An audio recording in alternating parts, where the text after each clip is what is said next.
नमस्कार दर्शकों, YouTube के मेरे चैनल में आप सबका स्वागत है। आज मैं वीडियो लेकर आई हूँ वृश्चिक लगन व वृश्चिक राशि के लिए शनि महाराज का राशि परिवर्तन। शनि महाराज 17 जनवरी 2023 को राशि परिवर्तन कर रहे हैं। उसका प्रभाव वृश्चिक लगन व वृश्चिक राशि के जातकों पर क्या पड़ेगा, इस वीडियो में हम इसी बात का विचार करेंगे। शनि महाराज 24 जनवरी 2020 को मकर राशि में आए थे और अभी तक वो मकर राशि पर ही चल रहे थे, लेकिन अब 17 जनवरी 2023 को वो मकर राशि को छोड़कर कुंभ राशि में प्रवेश करेंगे। शनि महाराज के कुंभ राशि में प्रवेश का वृश्चिक लगन व वृश्चिक राशि पर क्या प्रभाव पड़ेगा, इसका विचार आज हम इस वीडियो में करने वाले हैं।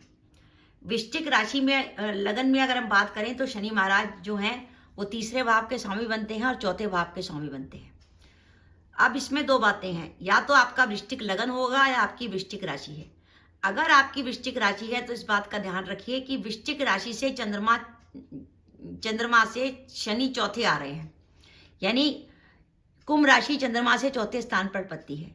ज्योतिष शास्त्र के अकॉर्डिंग जब भी गोचर में शनि महाराज चंद्रमा से चौथे या आठवें होते हैं तो शनि की ढैया होती है। तो वृश्चिक राशि पर शनि महाराज चंद्रमा से चौथे होकर आ रहे हैं, इसलिए शनि की ढैया है। तो पहली बात कि अगर आपकी वृश्चिक राशि है तो 17 जनवरी 2023 से शनि के कुंभ में प्रवेश करते ही आपके ऊपर शनि की ढैया लागू हो जाएगी। दूसरी बात का ध्यान रखिए, ये बात उन पर लागू नहीं होगी जिनका वृश्चिक लगन है। जिनके 8 नंबर में चंद्रमा बैठा है उन्हीं की वृश्चिक राशि बनती है, उन्हीं पर शनि की ढैया लागू होगी। अब हम देखते हैं कि शनि की ढैया तो हो गई वृश्चिक राशि पर, और वृश्चिक लगन पर शनि महाराज जो है 4th हाउस में आकर शश योग बना रहे हैं। यानी कुछ भी कहें, शनि महाराज अपने भाव में आ रहे हैं, मूल त्रिकोण राशि में आ रहे हैं, स्वराशि के हैं। ये हमारे लिए थोड़ी सी संतोष की बात है। लेकिन ओवरऑल एक तो ढैया और एक वृश्चिक लगन में चौथे भाव में शनि का आना किन बातों का संकेत देता है, इसका विचार हम करते हैं। पहली बात, शनि महाराज चौथे भाव में आ रहे हैं। चौथा भाव होता है माता का, सुख का, वाहन का, संपत्ति का। और शनि महाराज संपत्ति के कारक हैं, विशेषकर जमीन के और खेती की भूमि के। तो अगर आप लंबे समय से खेती की कोई जमीन खरीदना चाहते थे या प्रॉपर्टी में कोई इन्वेस्ट करना चाहते थे या जमीन खरीदने का आपका कोई मानस बन रहा था, तो उसके लिए शनि महाराज बहुत शुभ हैं। प्रॉपर्टी व जमीन के लिए शनि महाराज बहुत शुभ हैं। और अगर आपका लंबे समय से कोई जमीन को लेकर कोई प्रॉब्लम वगैरह चल रही थी, और तो उसमें भी आपको उसको मिलने में सरलता मिलेगी, क्योंकि शनि महाराज 4th हाउस में बैठ के शश योग बना रहे हैं।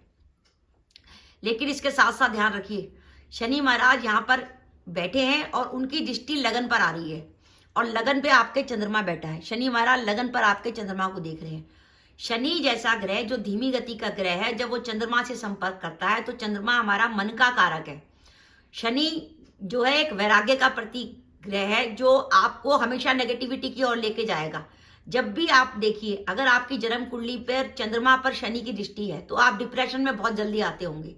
और यहाँ पर गोचर में चंद्रमा पर शनि की दृष्टि रहेगी, तो गोचर में जो चंद्रमा पर शनि की दृष्टि है वो इस बात का संकेत दे रही है कि ये जो काल है 17 जनवरी 2023 से मार्च 2025 तक के बीच का जो समय है, ये कुछ मानसिक परेशानी का समय होगा। आपका डिप्रेशन कई बार निकल कर आएगा, और विशेषकर उस समय जब आपकी कुंडली में चंद्रमा विशेष रूप से खराब होगा, तो ये डिप्रेशन आपको ज़्यादा परेशान कर सकता है। अगर आपको कोई मानसिक परेशानी रहती है और डिप्रेशन के पेशेंट है तो इस अवधि में विशेष ध्यान रखिएगा, क्योंकि जब शनि की ढैया चलती है या शनि की 7.5 चलती है तो शनि महाराज क्योंकि चंद्रमा को प्रभावित करते हैं, और चंद्रमा हमारा मन का कारक है, तो मन में नेगेटिव थॉट्स आते हैं और डिप्रेशन और टेंशन और एंग्जाइटी बढ़ती है। तो इस बात का ध्यान रखिएगा। लेकिन एक बात विशेष है, शनि महाराज यहाँ पर चौथे भाव में है, और वर्ष का बीच में एक ऐसा समय भी आएगा जब शनि महाराज वक्री होंगे, जुलाई से अक्टूबर के बीच में। तो शनि महाराज जैसे ही वक्री होंगे वो आपको तीसरे भाव का फल देंगे, और तीसरे भाव का शनि महाराज बहुत फल देते हैं।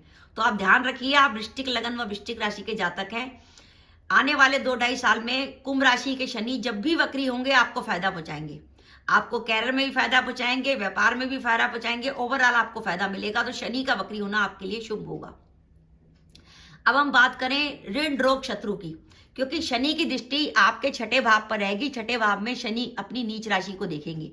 छठा भाव होता है ऋण रोग शत्रु का। पहली बात, अगर आपका कोई कोर्ट केस चल रहा है तो उसमें सावधानी रखिए। आने वाले समय में आपको कोर्ट केस में किसी प्रकार की प्रॉब्लम होने की संभावना बनती है। हो सके तो रोज बजरंग बाण का पाठ करिए, जिससे आपको लाभ मिलेगा। और चाहें तो उपाय के तौर पर आप एक जगह पर बैठ के 7 बार हनुमान चालीसा का भी पाठ कर सकते हैं। साथ ही अगर आपको कोई बीमारी चल रही है, या तो आप पुराने पेशेंट हैं और ध्यान रखिए आपको बार बार बीमार होने की प्रवृत्ति है, तो ऐसी स्थिति में बीमारी आने का पूरा संभावना है, क्योंकि रोग के भाव को शनि देख रहे हैं। साथ ही शनि की ये पोजीशन छठे भाव में जो नीच राशि पे पड़ रही है, वो आपको कर्जों से परेशानी देगी। अगर आपका कोई कर्जा वर्जा चल रहा है तो आपको धन से जुड़े मामलों में शनि थोड़ी, मेरी गणना के हिसाब से आपको कर्जे की परेशानी हो सकती है।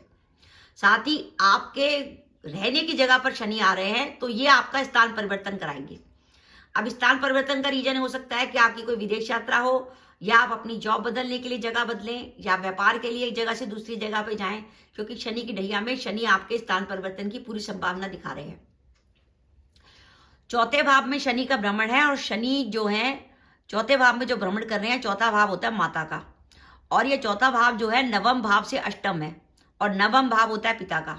यानी पिता के भाव से शनि महाराज अष्टम में चले गए और माता के भाव पर उनका गोचर है। तो आपके माता और पिता दोनों के लिए शनि का गोचर नेगेटिव है।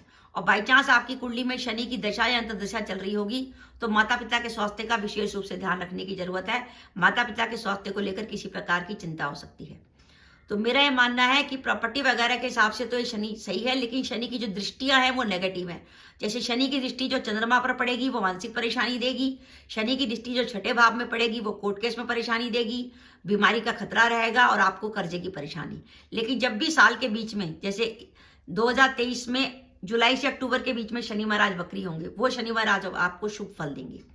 तो वृश्चिक राशि को शनि की ढैया है, तो शनि का कोई ना कोई उपाय करिए। शनिवार को शनि मंदिर जाकर अपनी छाया दान करिए। स्टील की कटोरी ले लीजिए, उसमें सरसों का तेल ले लीजिए, उसमें अपनी छाया देखिए, 1 रुपए का सिक्का डालकर शनि महाराज की मूर्ति पर चढ़ा दीजिए। शनि से जुड़ी वस्तुओं का दान कीजिए। आप काले कपड़े का, काली उड़द का, लोहे की वस्तुओं का, चिमटा, तवा, इस तरीके का दान कर सकते हैं। आप चाहें तो उपाय के तौर पर हर शनिवार को सूर्य अस्त होने के बाद सुंदरकांड का भी पाठ कर सकते हैं। और अगर आपको व्रत वगैरह रखने में कोई प्रॉब्लम नहीं है, तो शनि की ढैया के उपाय के तौर पर आप हर शनिवार को व्रत रख सकते हैं, जिसमें एक टाइम मीठा भोजन करें और शाम को सुंदरकांड का पाठ करें और शनि मंदिर में छाया दान करें। तो इस तरीके से भी आप शनि की ढैया से के नेगेटिव प्रभाव आपके ऊपर कम हो सकते हैं। तो दर्शकों, ये मेरा वीडियो था कि वृश्चिक लगन और वृश्चिक राशि में, वृश्चिक लगन पे तो शनि की ढैया नहीं है, लेकिन वृश्चिक राशि से चंद्रमा से चौथे आ रहे हैं शनि, इसलिए वृश्चिक राशि पर शनि की ढैया का प्रभाव रहेगा। बस संतोष की बात यह है कि शनि अपनी स्वराशि में आ रहे हैं, तो आपके सुखों में ज्यादा कमी नहीं करेंगे। आपको थोड़ा सा ऐसा होगा कि जब शनि वक्री होंगे तो आपको कैरियर में तो फायदा पहुंचाएंगे, लेकिन आपके माता के स्वास्थ्य को लेकर चिंता देंगे और पिता के स्वास्थ्य को लेकर चिंता देंगे। तो इन 2-3 चीजों का ध्यान रखिएगा। तो दर्शकों, ये मेरा वीडियो था, आपको कैसा लगा प्लीज कमेंट बॉक्स में कमेंट करके बताइएगा। इसके साथ ही अगर आप मेरे चैनल पर पहली बार आए हैं और आपने मेरा चैनल अभी तक सब्सक्राइब नहीं किया, तो कृपया मेरा चैनल सब्सक्राइब कर दें। साथ ही बेल आइकन को भी दबा दें, जिससे जब भी मैं अपने वीडियो अपलोड करूं उसके नोटिफिकेशन आपको मिल जाए और आप मेरा वीडियो देख सकें। इसके साथ ही नमस्कार दर्शकों, जय माता दी।